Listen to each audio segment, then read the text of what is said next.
Ya, pemirsa masih di Ayu Siang, 4 orang pegawai Rumah Sakit Umum Pusat Muhammad Jamil Padang, Sumatera Barat dinyatakan positif COVID-19 varian Omikron.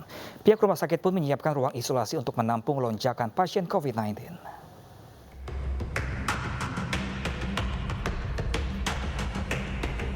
Di Rumah Sakit Umum Pusat Muhammad Jamil Padang, Sumatera Barat, 4 pegawai yang terdiri dari perawat, staf gizi, manajemen dan promosi kesehatan positif COVID-19 varian Omikron. Keempatnya dites PCR setelah menjalani tugas dari luar kota. Keempatnya memiliki gejala ringan dan memilih isolasi mandiri dengan pengawasan tim medis. Yang 4 tadi memang petugas kita yang baru ditugaskan ke luar kota. Tapi sebelum dia masuk dinas, dilakukan PCR. Mereka terkonfirmasi, kemudian mereka itu dirawat isolasi mandiri di rumah, tetapi diawasi secara ketat oleh tim K3RS rumah sakit. Melihat angka COVID-19 yang semakin meningkat dan sudah menyebar di rumah sakit, pengelola pun menyiapkan ruang isolasi dan ketersediaan oksigen serta tempat tidur. Tujuannya untuk menampung jika ada lonjakan pasien. Pihak rumah sakit berharap warga tetap mematuhi protokol kesehatan agar angka kasus COVID-19 tidak melonjak. Dari Padang, Sumatera Barat, Budi Sunandar, iNews melaporkan. Pemirsa, ada potensi penularan COVID-19 varian Omikron di Yogyakarta. Meski mudah menular, varian ini dinilai lebih ringan dibandingkan varian sebelumnya.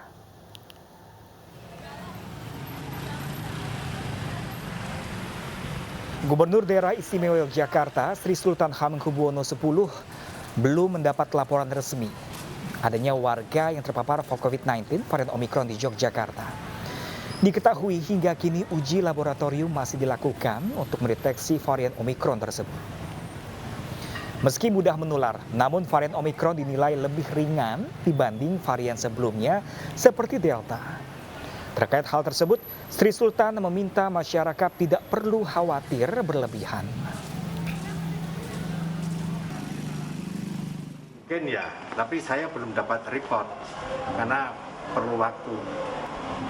Saya belum ada report resmi, saya nggak berani mengatakan karena kalau masalah itu. Tapi kalau kemungkinan itu bisa aja, gitu. Ya semoga tidak menjalar lebih jauh karena dilakukan mereka harus tertib biarpun mereka isoman gitu. Karena memang cepat menular, tapi sebetulnya ringan. Sementara itu, pemirsa, proses revitalisasi Taman Mini Indonesia Indah sudah dimulai dan ditargetkan selesai sebelum bulan Oktober 2022. Pemerintah menganggarkan biaya mencapai 1,1 triliun atau untuk program revitalisasi Taman Mini Indonesia Indah ini. Saat ini, pemirsa, Taman Mini Indonesia Indah sedang dalam proses revitalisasi. Revitalisasi ini dilakukan untuk mengembalikan fungsi Taman Mini Indonesia Indah sebagai ruang terbuka hijau dan meningkatkan kualitas pelayanan kepada wisatawan yang berkunjung. Revitalisasi ini juga bertujuan mendukung penyelenggaraan Presidensi G20 Indonesia 2022. Renovasi ditargetkan selesai sebelum Oktober 2022. Pihak PUPR pun menyampaikan bahwa anggaran untuk proses revitalisasi Taman Mini Indonesia Indah ini senilai 1,1 triliun rupiah. Kegiatan renovasi ini meliputi wahana, fasilitas, diantaranya penanganan jalan kawasan TMII, penataan area gerbang utama, renovasi joglo dan juga museum.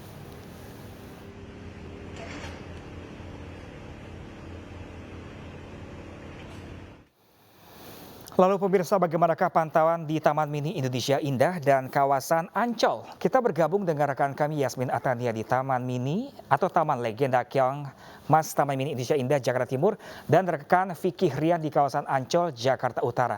Namun terlebih dahulu kita ke Yasmin, pemirsa. Yasmin, bagaimana proses revitalisasi di TMI dan apakah ramai pengunjung pada hari ini? Silakan Yasmin.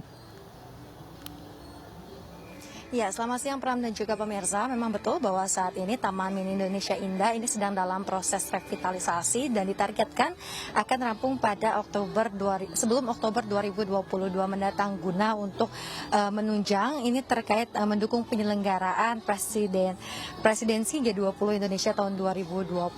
Dan memang terkait revitalisasi ini masih dalam proses. Tadi pun kami memantau beberapa titik seperti di Danau Archipelago ini masih dalam proses pengerukan tanah. Dan di beberapa titik lainnya ini masih dalam proses untuk renovasi lanjutan. Dan dapat kami informasikan meskipun saat ini beberapa wahana atau fasilitas tengah dalam proses renovasi, namun sejumlah arena wisata lainnya ini masih beroperasi untuk umum, Pram. Seperti tempat saya berada saat ini, yakni di Taman Legenda Keong Mas. Di sini tersedia banyak sekali permainan anak yang tentunya digemari anak-anak dan juga keluarga. Seperti di belakang saya ini ada komedi putar, kemudian biang lala dan juga lain sebagainya. Namun berdasarkan informasi yang kami terima dari pihak pengelola, untuk jumlah wisatawan di hari ini memang cenderung mengalami penurunan. Biasanya di akhir pekan ini mencapai 1.000 hingga 2.000 pengunjung, namun untuk saat ini baru mencapai 200 hingga 300 pengunjung saja. Dan untuk mengetahui lebih lanjut terkait dengan situasi akhir pekan di pantai Taman Impian Jaya Ancol, sudah ada rekan Fikir Rian di sana. Silakan Fikir dengan laporan Anda. Ya baik, terima kasih Yasmin dan juga pemirsa. Memang ini kawasan Taman Impian Jaya Ancol ini nampaknya masih menjadi salah satu destinasi favorit warga ibu kota untuk menghabiskan waktu libur akhir pekannya.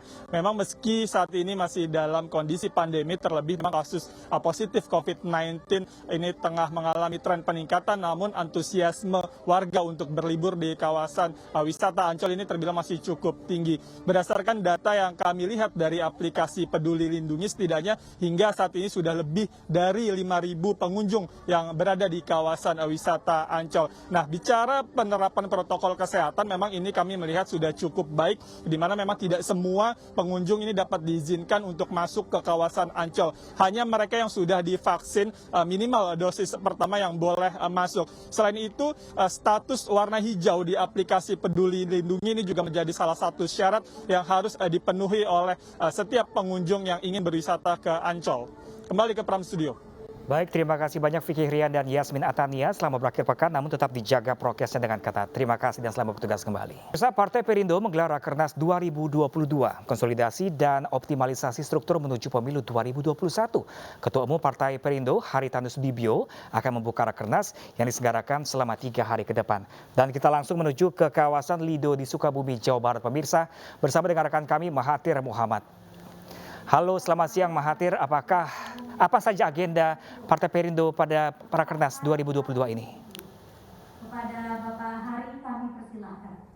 Ya, selamat siang Pram. Untuk agenda nantinya pada Rapat Kerja Nasional 2022 Partai Perindo yang diadakan di Mahoni Ballroom dari Lido Lake Resort yang berada di Sukabumi, Bogor, Jawa Barat, ini memang ada beberapa agenda. Yang pertama adalah pastinya setelah pengumuman dari pemerintah dan juga DPR RI bahwa pemilu nanti akan diputuskan sudah ini di tanggal 14 Februari 2024 maksud kami. Ini di mana Partai Perindo sudah mempersiapkan beberapa agenda-agendanya. Yang pertama adalah ini untuk mempersiapkan dari pemilu 14 Februari 2024, selanjutnya juga mengetahui tahapan-tahapan ke depan dalam menghadapi pemilu yang akan digelar.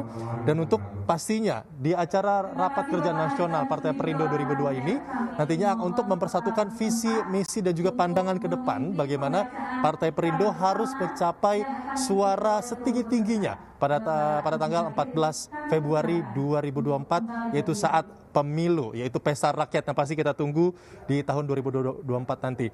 Dan juga dalam Rakernas Partai Perindo ini pula juga verifikasi struktur organisasi partai setelah tahap-tahapan dalam pemenangan yang akan dilakukan oleh Badan Pemenangan Pemilu atau Bapilu. Selanjutnya dalam Rakernas ini sejumlah gebrakan program kerja partai termasuk perekrutan caleg secara digital melalui konvensi rakyat jelang pemilu 2024 ini akan dibahas juga pada Rakernas 2022 Partai Perindo pada saat ini. Nah, ini nanti akan dilakukan atau Rakernas ini akan dimulai pada pukul 14.00 waktu Indonesia Barat hingga kurang lebih 21.30 waktu Indonesia Barat. Dan nantinya Ketua Umum Partai Perindo yaitu Bapak Haritanu Sudibyo akan langsung datang dan juga membuka dari Rakernas 2022 maksud kami di Mahoni Ballroom yang berada di Lido Sukabumi, Bogor, Jawa Barat. Dan diharapkan dengan adanya Rakernas ini menjadikan Partai Perindo yang sebagai partai modern dan juga inklusif ke depannya untuk membangun bangsa yang lebih baik. Untuk sementara itu kembali ke Pram Studio. Terima kasih banyak Mahathir Muhammad atas informasinya dan selamat bertugas kembali Mahathir. Pemirsa, Vision Plus secara resmi bekerja sama dengan perusahaan provider telekomunikasi PT Smartfren Telekom Tbk. Kedua perusahaan sepakat untuk memberikan layanan yang terbaik bagi para pelanggan setianya.